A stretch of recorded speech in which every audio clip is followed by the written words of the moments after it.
Hello guys, welcome to my channel. कैसे हैं आप सभी? आई होप सब बहुत अच्छे होंगे। आज हम आप लोग के साथ एक हिंदी की एक टॉपिक क्लियर करते हैं, जो है भाषा की उत्पत्ति। आपको वीडियो पसंद आया तो लाइक शेयर सब्सक्राइब करना ना भूलें। भाषा की उत्पत्ति और प्रारंभिक रूप। जब हम भाषा पर विचार करने चलते हैं तो स्वभावतः पहला प्रश्न यह उठता है कि भाषा की उत्पत्ति हुई कैसे। इस प्रश्न पर विचार अत्यंत प्राचीन काल से होता आया है, पर अब भाषा विज्ञानवेत्ता इस प्रश्न को भाषा विज्ञान के क्षेत्र का नहीं मानते। कोई इसे मानव विज्ञान के क्षेत्र का मानता है तो कोई प्राचीन इतिहास का।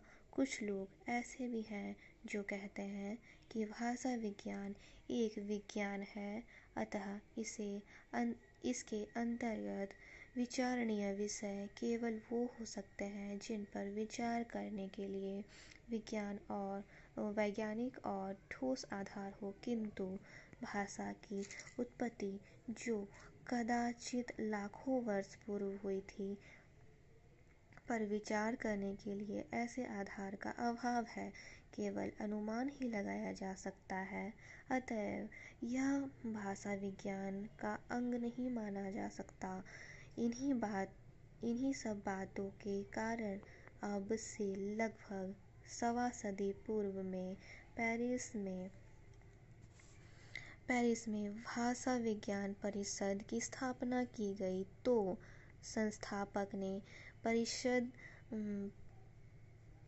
परिषद के परिनियम में स्पष्ट शब्द में भाषा की उत्पत्ति का विचार करने पर प्रतिबंध लगा दिया और इस प्रश्न को सदा सर्वदा के लिए भाषा विज्ञान से निकाल देने का प्रयास किया।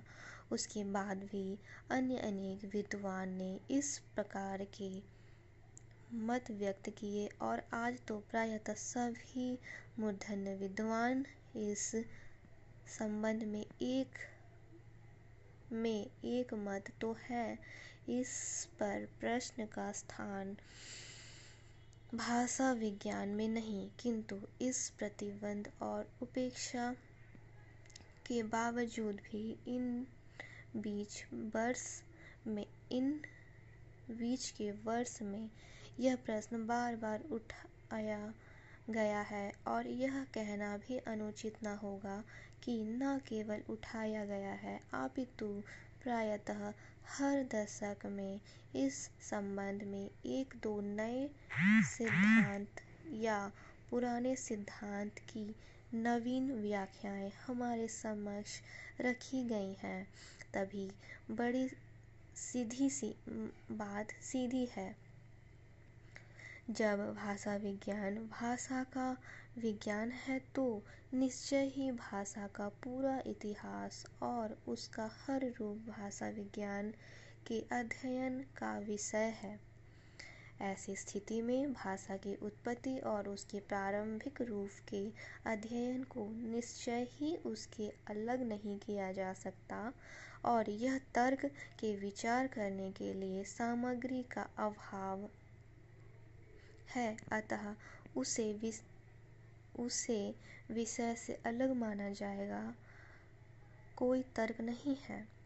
विचार करने से तो सब संभव है। इस दिशा में हम कुछ अलग बढ़ते हैं, जैसे कि मनोविज्ञानवेत्ता तथा मनोविज्ञानविद कर रहे हैं, किंतु छोड़ देने पर तो हम प्रश्न जहाँ का तहाँ ही पड़ा रह जाएगा।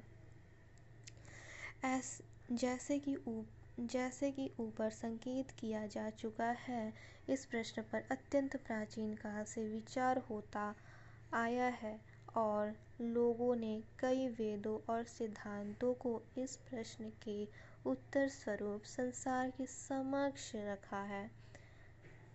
ऐसे सभी वाद सिद्धांत सीधे यह कहते हैं कि अमुक प्रकार से भाषा की उत्पत्ति हुई, अर्थात सीधे जन्म को पकड़ने की प्रयास करते हैं। इसी कारण उन्हें प्रत्यक्ष मार्ग के अंतर्गत रखा जाता है। दूसरे ओर भाषा के आरंभ तक पहुँचने का एक परोक्ष मार्ग भी है। परोक्ष मार्ग में जन्म पर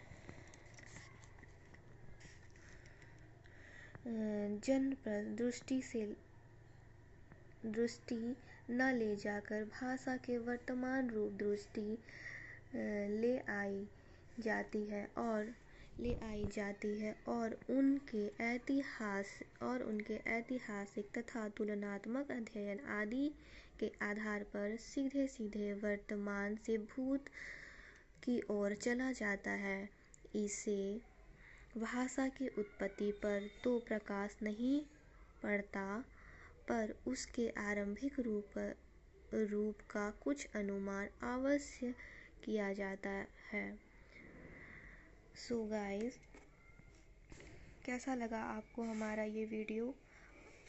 आप ज़रूर बताएं। नेक्स्ट वीडियो में हम भाषा की परोक्ष मार्ग और प्रत्यक्ष मार्ग की चर्चा करेंगे। चैनल पसंद आया हो तो लाइक, शेयर और सब्सक्राइब करें।